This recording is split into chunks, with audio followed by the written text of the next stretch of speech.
La sorpresa que en muchos ámbitos supusieron los resultados electorales en Andalucía no lo fue tanto para algunos analistas. Los 12 escaños de Vox, la alta abstención, la pronunciada caída del PSOE, la subida de Ciudadanos son unos resultados que han puesto en cuestión la eficacia de las encuestas tradicionales. En estos momentos convulsos, la irrupción de las redes sociales, el Big Data, la fragmentación política introducen nuevos datos que hay que saber leer, como hacen nuestros invitados de hoy. Ramón Alberca, investigador de mercados, buenas tardes. Buenas tardes. Y Agustín Madariaga, científico de datos, buenas tardes, bienvenidos a los dos. Bueno, pues podemos empezar hablando de esas encuestas que parece que han fallado en las elecciones andaluzas. ¿Han fallado las encuestas? ¿A qué se debe ese margen de error? Yo no estoy de acuerdo en que hayan fallado por eso las encuestas. Lo que sí ha habido una tendencia muy clara es que en los últimos días ha habido un cambio muy grande en lo que se esperaba. La particularidad que tienen las encuestas, según la ley electoral, es que no se pueden publicar no se pueden publicar desde 5 o 6 días antes, previos a las elecciones. Es decir, hay información solamente hasta el lunes anterior para publicar. Eso quiere decir con datos de 2 o 3 días antes, que es cuando se termina lo que es el trabajo de campo para saber los resultados. Lo que ha pasado en estas encuestas han sido dos cosas muy grandes.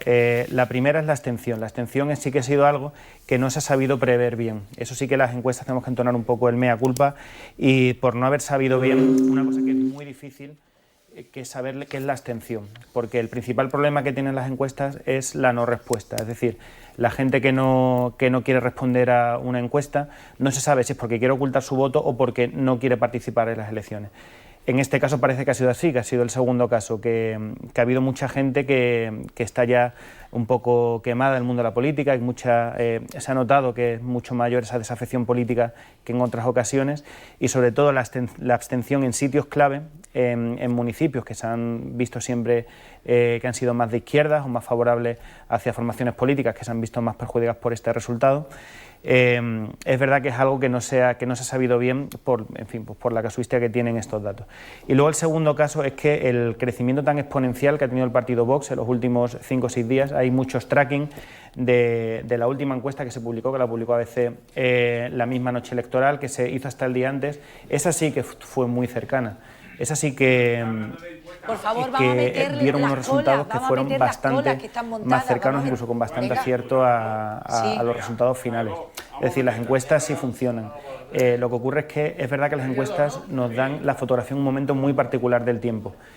Y no es lo mismo una fotografía hecha una semana antes, con un crecimiento exponencial de un partido como ha sido Vox, que ya se veía en esos tracking de su última encuesta que estaba ganando prácticamente un punto porcentual por día. Se puede ver que 10 días antes estaban en un 3%, cuando al final superaron el 10%. Incluso esa misma publicación publicó sus tracking, publicó cómo iban esos resultados por día, y se veía cómo ese partido subía un punto cada día, básicamente, o sea, un crecimiento exponencial a través de... Sí, pero entonces podemos deducir que los electores somos más imprevisibles, decidimos el voto más tarde, o bueno, que básicamente la abstención es difícil de prever. Sí, la abstención, las dos cosas. La abstención es difícil de prever, requiere estudios muy específicos, a lo mejor no es lo que se ha buscado, porque nadie prevía que iba a haber una abstención no tan grande. Si hubiera habido una abstención grande en todos los sitios, en todos los territorios, sí que hubiera sido algo más difícil de detectar.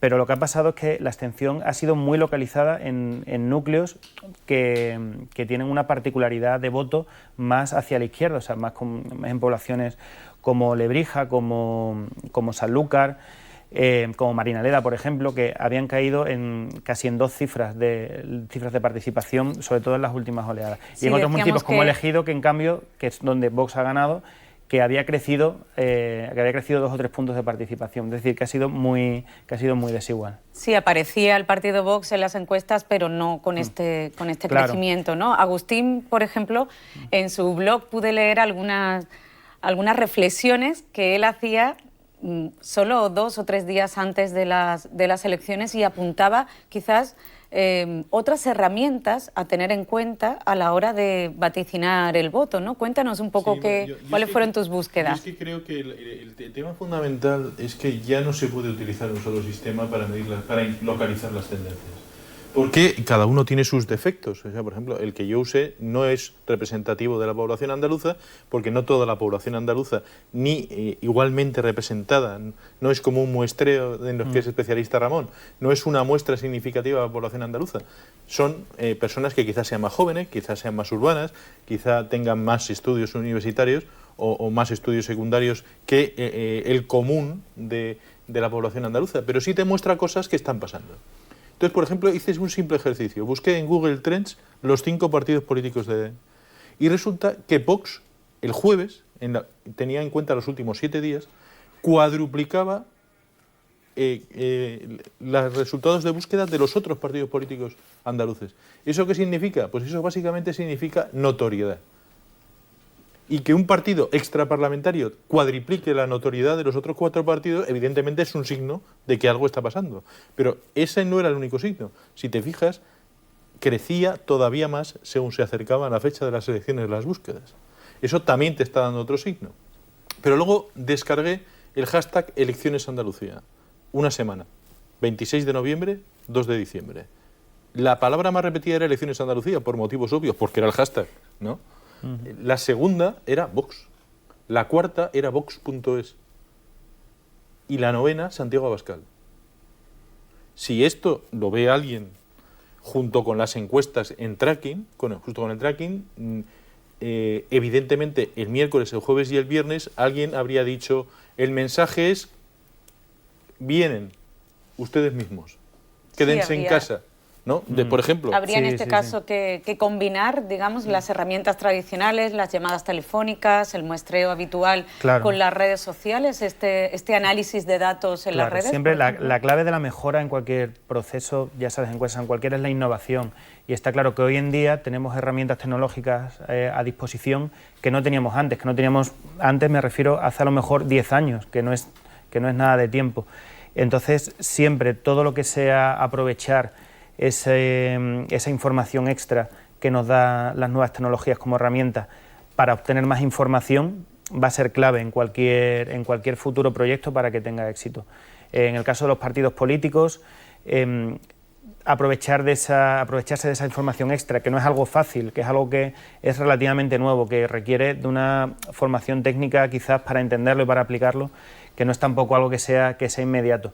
Pero está claro que todo lo que sea innovación, todo lo que sea aprovechar lo bueno que nos den las nuevas herramientas, va a ser clave en el futuro y ahora. Y yo creo que estas elecciones han sido... utilizó las redes sociales para diseñar un poco su campaña, incluso para la campaña de recaudación de fondos, que en Estados Unidos se suele hacer antes de las elecciones, fue Barack Obama, ¿no? Sí, ¿Cuáles fueron esas novedades que introdujo básicamente ellos se dedicaron a descargar todas las interacciones y todos los comentarios en las redes sociales y descubrían nichos de mercado interesados primero en temas, eso también se utilizó, pero sobre todo en personajes que les resultaban simpáticos. Entonces, él por ejemplo, tiene un dato muy curioso, que es el de George Clooney, ¿no? Sí. Esto, bueno, lo contaba una persona que estuvo trabajando en la campaña de Obama en algunas conferencias, que, bueno, pues una chica de 23 años que trabajaba en la campaña fue al director de campaña y dijo: he descubierto una cosa muy curiosa, he descubierto que en Iowa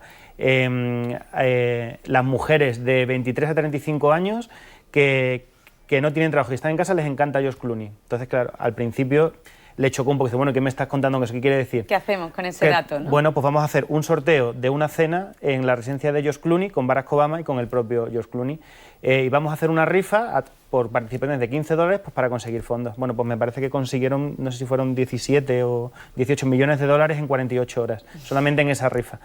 Simplemente por eso, que en principio no tenía nada que ver, pero es lo que decía Agustín, que es identificar temas y luego, con esa información, saber aprovecharla. Claro, tener ambas cosas, ¿no?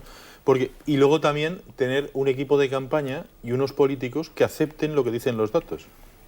Porque, por ejemplo, ese mismo equipo de campaña de Barack Obama dijo: Michelle Obama tiene que firmar las cartas de recaudación de fondos en estos barrios. Barack Obama los tiene que firmar en estos otros. Y usted, Joe Biden, usted no lo va a firmar en ningún sitio porque a usted no le va a dar $1 a nadie. ¿Conoces a algún asesor de un partido político español que le diría eso al vicepresidente o la vicepresidenta de cualquier partido político español? ¿Y que lo aceptara? Está claro que para... Hoy en día yo creo que estas elecciones también de Andalucía han supuesto un antes y un después, y mucha gente se ha dado cuenta de que todo lo que es previsible puede cambiar y se pueden aprovechar este tipo de cosas. La verdad es que sí, o sea, yo conozco algunos partidos nuevos que todavía no están en el panorama político. Por ejemplo, conozco el caso de un partido paneuropeo, Volt Europa se llama, y que sí que está empezando a utilizar esto. Sé que se han empezado a interesar, pues sobre todo por conocer a la gente, por conocer cuáles son los intereses de la gente, de la desafección política, y lo hacen a través de técnicas de Big Data. Y luego, bueno, pues ver a qué nichos pueden lanzar su programa y, bueno, pues cómo obtener toda esa información para poder, bueno, pues para poder ser más cercanos y poder darle a la gente, a las personas, soluciones para sus problemas, que es al fin y al cabo lo que... Sí, lo que se tiene refieren que ser la política. a partidos que están naciendo, que pueden utilizar estas herramientas, pero ya conocemos otras campañas que sí han tenido éxito con este tipo de instrumentos que nos pueden resultar novedosos, ¿no? Bolsonaro, quizás la campaña del Brexit, Donald Trump. Sí, para esto Steve Bannon, que era el jefe de campaña de Trump, también trabajó en el Brexit y era el principal accionista de Cambridge Analytica. Yo no me voy a referir a las técnicas ilegales que usó Cambridge Analytica, porque en sí mismas son ilegales, pero es que se puede hacer legalmente, no solo legalmente, sino moralmente, que es a lo que o sea, que no es reprochable moralmente utilizar la información pública para decir, tú eres el receptor de este mensaje, yo no voy a guardar luego esa información para tenerte marcado políticamente para darte un empleo, es para mandarte el mensaje. Luego eso se destruye, evidentemente. Entonces, en el caso de hacerlo moralmente, en el caso de que lo hagan inmoralmente, yo no sé cómo lo habrán hecho, ¿no? Lo que sí sé es que, por ejemplo, la gente de Bannon descubrió una cosa que puede parecer una completa tontería, pero que no lo es. Es lo que hablaba Ramón, de que hay que tener también personas que sepan entender lo que significa un dato.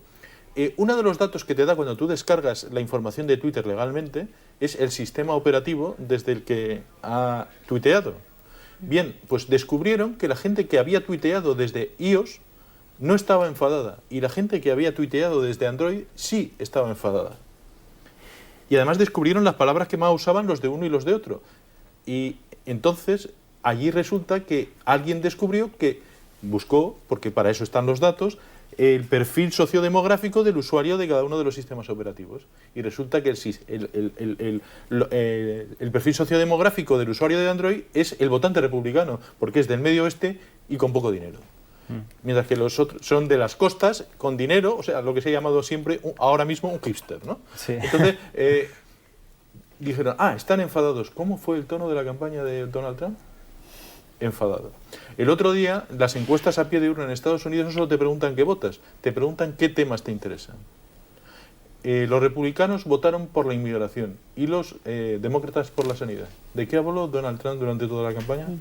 De inmigración. Precisamente. Es decir, lo que ellos hacen es analizar, segmentar públicos con todas las formas posibles, geolocalizando, por hashtag, por intereses, por sistema operativo, por todo aquello que les dé una información sobre ti y ver qué temas hablan y qué sentimientos trasluce el tuit. Da un poco de miedo, ¿no? Pensar que a través de las redes sociales y con algo tan sencillo como un me gusta en Facebook o un retweet pueden adivinar o ver tus sentimientos. O sea, ten en cuenta que Cambridge Analytica tenía 50 millones de datos privados de personas y todos los me gustas de esos 50 millones de personas. Tú, con tus me gusta, se parecen a uno de los grupos que han creado con los 50 millones de personas de los que tienen datos privados y te clasifican en ese grupo. Y entonces ya saben lo que tienen que hacer contigo.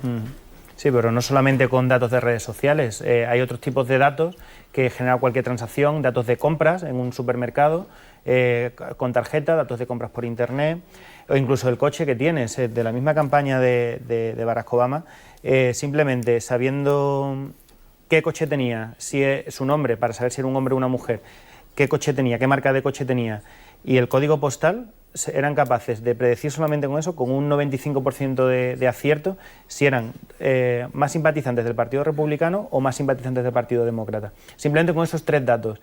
No es perfecto, no acierta siempre, pero acertaba un 95% de las veces. Muy alto. Pero lo que haces es buscar correlaciones, es decir, Correcto. Existe una consistente relación entre que esto estos tres factores estén juntos y vote demócrata.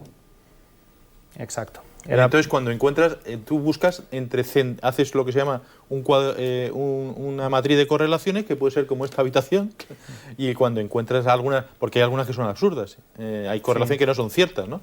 Pero cuando encuentras algunas que parecen que tienen un significado, pues las usas. O sea, las aprovechan bien. Sí, Agustín mencionaba antes a Steve Bannon, que es jefe de campaña de Donald Trump.